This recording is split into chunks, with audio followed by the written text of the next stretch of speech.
দৌড়াদৌড়ি ছুটাছুটি করে, বিশেষ করে নামাজের মধ্যে, এর কারণ হচ্ছে আল্লাহর থেকে আমাদের অন্তরকে আমরা প্রোটেক্ট দিচ্ছি না। আল্লাহ নবী বলেছেন, ইয়া মুকাল্লিবাল কুলুব সাব্বিত কলবি আলা দীনিক, হে অন্তর পরিবর্তনকারী আমাদের আল্লাহ, আপনি আমার অন্তরকে দ্বীনের উপরে টিকিয়ে রাখুন।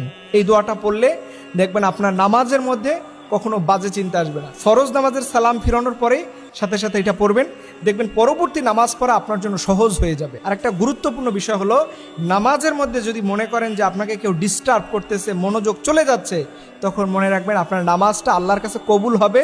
এটা যাতে কবুল না হয় এর জন্য শয়তান আপনাকে ডিস্টার্ব করতেছে, আপনার মনোযোগ এদিকে সেদিকে নিয়ে যাচ্ছে। এবং বিশেষভাবে নামাজের আগে মোবাইল ফোন, অন্যান্য ডিভাইসগুলো থেকে দূরে থাকবেন, একটু জিকির আজকার করে নামাজে যাবেন, দেখবেন আপনার মনটা প্রশান্তি থাকবে। আল্লাহ রাব্বুল আলামিন আমাদের সবাইকে এমন নামাজ পড়ার তৌফিক দান করুক, যেই নামাজের মধ্যে যেন আমাদের কোনো বাজে চিন্তা না আসে। আল্লাহ সেই নামাজ পড়ার আমাদের তৌফিক দান করুক। সকল